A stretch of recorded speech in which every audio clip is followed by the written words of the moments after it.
सुबह का समय था और शिमला की ठंडी हवाओं में ताजगी थी। आयुष अपने होटल की बालकनी में खड़ा कड़क चाय का आनंद ले रहा था। नीचे सड़क पर लोगों की चहल पहल और दूर पहाड़ियों की सुंदरता उसे एक नई ऊर्जा दे रही थी। आयुष एक बड़े शहर का लड़का था, लेकिन शिमला की ये शांत वादियां उसे हमेशा अपनी ओर खींचती थीं।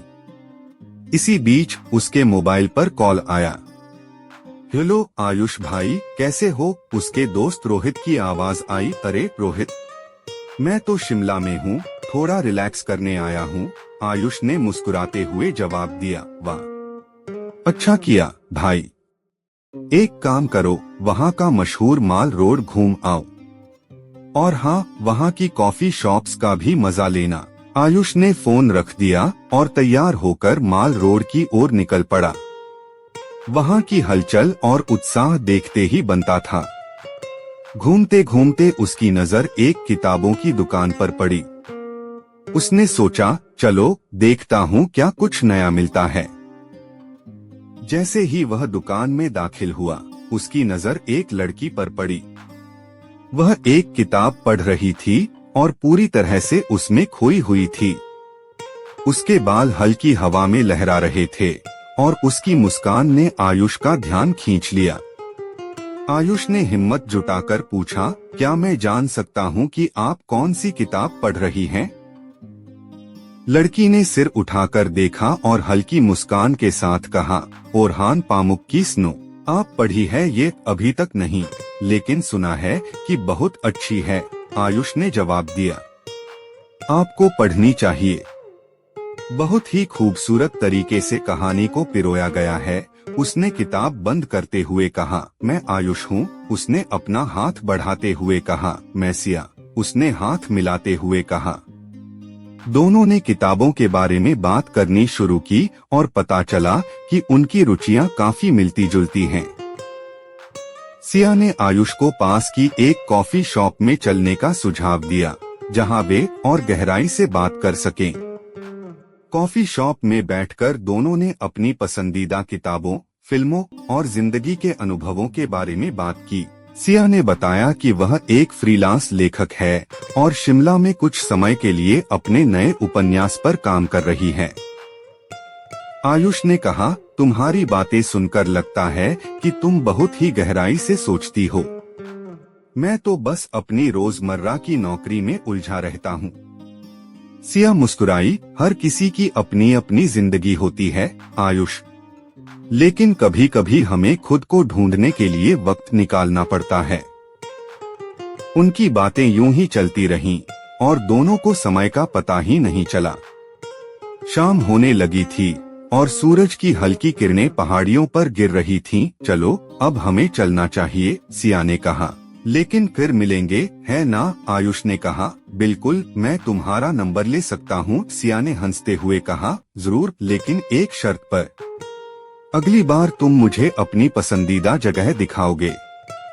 आयुष ने खुशी खुशी सहमति दी। आयुष और सिया ने एक दूसरे का नंबर लिया और अपने अपने रास्ते चल दिए। लेकिन आयुष के मन में सिया की मुस्कान और उसकी बातें गूंज रही थीं। वह खुश था कि शिमला की इस यात्रा ने उसे एक नया दोस्त और शायद कुछ और भी दिया था। सुबह होते ही आयुष ने सिया को मैसेज किया। आयुष, गुड मॉर्निंग सिया, कल का दिन बहुत अच्छा रहा, क्या आज तुम्हारा कोई खास प्लान है? सिया ने जल्दी ही जवाब दिया। सिया, गुड मॉर्निंग आयुष, हाँ कल सच में मजा आया। आज कुछ खास नहीं, लेकिन अगर तुम फ्री हो तो कहीं घूमने चल सकते हैं। आयुष, बिल्कुल, तुमने कहा था कि अगली बार मैं अपनी पसंदीदा जगह दिखाऊंगा, तो आज तैयार हो जाओ। सिया कोके, कहाँ मिलना है? आयुष, माल रोड पर वही कॉफी शॉप। 10 बजे। सिया, डन। आयुष ने जल्दी से तैयार होकर बाहर निकलने की तैयारी की। माल रोड पर पहुंचकर वह सिया का इंतजार करने लगा। कुछ ही देर में सिया भी आ गई, अपनी चिरपरिचित मुस्कान के साथ। सिया, तो कहाँ ले जा रहे हो मुझे? आयुष, चलो जाखू मंदिर चलते हैं। वहाँ से पूरा शिमला दिखता है और रास्ते में बहुत ही खूबसूरत नज़ारे हैं। दोनों ने रास्ते में खूब बातें की। आयुष ने अपने जीवन के संघर्षों और अपने बड़े शहर की आपाधापी के बारे में बताया। सिया ने अपने लेखन के अनुभव और प्रेरणाओं के बारे में साझा किया। जब वे जाखू मंदिर पहुंचे तो वहां का अद्भुत दृश्य देखकर सिया ने कहा, वाह, ये जगह सच में कमाल की है। यहाँ आकर मन को बहुत सुकून मिलता है। आयुष ने मुस्कुराते हुए कहा, मुझे पता था कि तुम्हें ये जगह पसंद आएगी। जब भी मुझे खुद से बात करनी होती है, मैं यहाँ आ जाता हूँ। मंदिर के दर्शन करने के बाद दोनों एक चट्टान पर बैठ गए, जहाँ से पूरा शहर दिखाई देता था। सिया ने गहरी सांस ली और कहा, आयुष, तुमने सच में मेरा दिन बना दिया। इस तरह के पल हमेशा याद रहते हैं। आयुष, सिया, कभी कभी हमें जिंदगी की भागदौड़ से निकलकर ऐसे पलों का आनंद लेना चाहिए। तुमने मुझे ये सिखाया है। दोनों ने चुपचाप कुछ देर तक उस दृश्य का आनंद लिया। फिर सिया ने आयुष की ओर देखा और कहा, आयुष, मैं सोच रही हूँ कि तुम भी कुछ लिखने की कोशिश क्यों नहीं करते। तुम्हारे विचार और तुम्हारी बातें काफी प्रेरणादायक हैं। आयुष ने हंसते हुए कहा, तुमने तो मेरे बारे में कुछ ऐसा कहा है जो किसी ने कभी नहीं कहा। शायद मैं कोशिश करूंगा।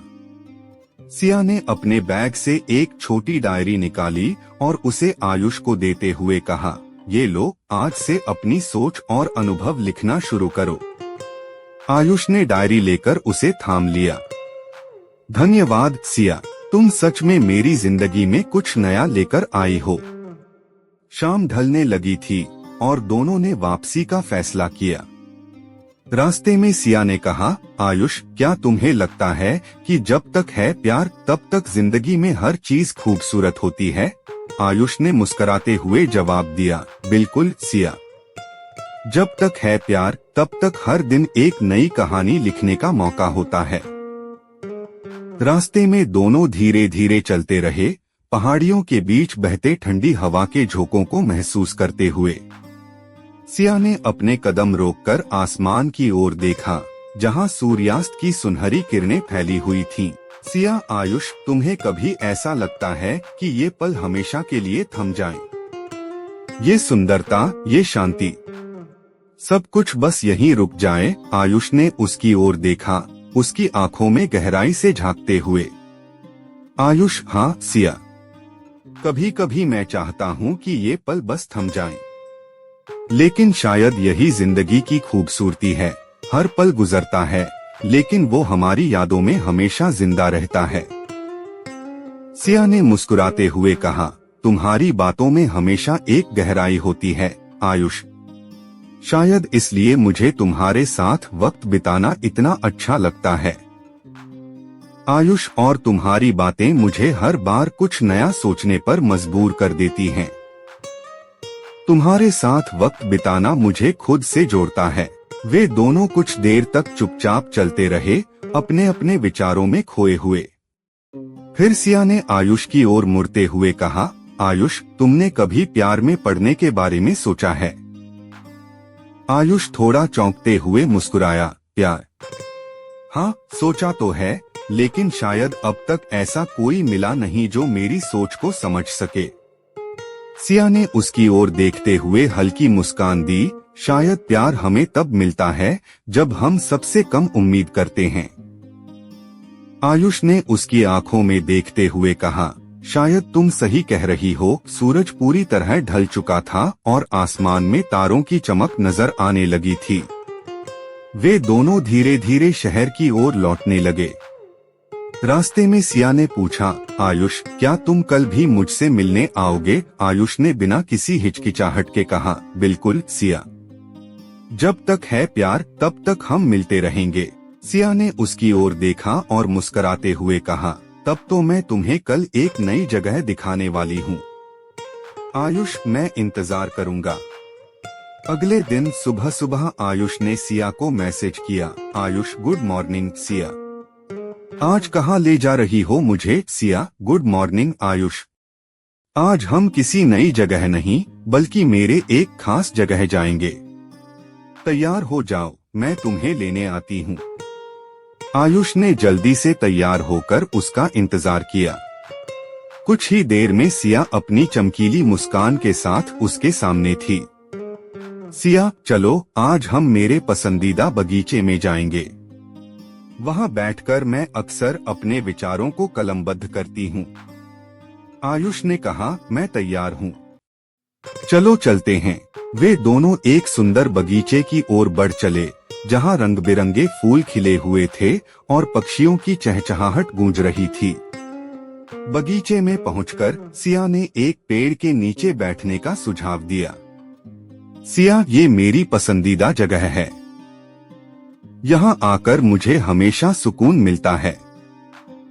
आयुष ने मुस्कुराते हुए कहा, ये जगह वाकई अद्भुत है।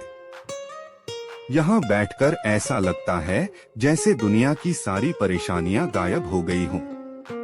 सिया ने अपने बैग से डायरी निकाली और आयुष की ओर देखते हुए कहा, तुमने अपनी डायरी में कुछ लिखा? आयुष ने सिर हिलाते हुए कहा, हाँ, तुम्हारी बातों ने मुझे लिखने के लिए प्रेरित किया। मैंने कल रात कुछ लिखा था। सिया ने उत्सुकता से पूछा, क्या मैं पढ़ सकती हूँ? आयुष ने मुस्कुराते हुए डायरी निकालकर उसे थमा दी। सिया ने उसे पढ़ना शुरू किया और उसकी आंखों में चमक आ गई। सिया, आयुष, ये बहुत ही खूबसूरत है। तुम्हारे शब्दों में एक सादगी और गहराई है जो दिल को छू जाती है।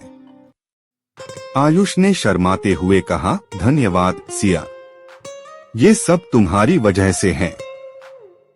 सिया ने उसकी ओर देखा और कहा, तुम्हें पता है आयुष, शायद जब तक है प्यार तब तक हम ऐसे ही एक दूसरे को प्रेरित करते रहेंगे। आयुष ने उसकी बातों को महसूस करते हुए कहा, शायद यही जिंदगी की असली खूबसूरती है सिया। जब तक है प्यार तब तक हर दिन एक नई शुरुआत है। दोनों ने एक दूसरे की आंखों में देखा और महसूस किया कि उनकी दोस्ती धीरे धीरे एक गहरी भावनात्मक कड़ी में बदल रही थी। इस एहसास ने उनके दिलों में एक नई उम्मीद और खुशी जगा दी। जब तक है प्यार, उनकी कहानी भी इसी तरह आगे बढ़ती रही।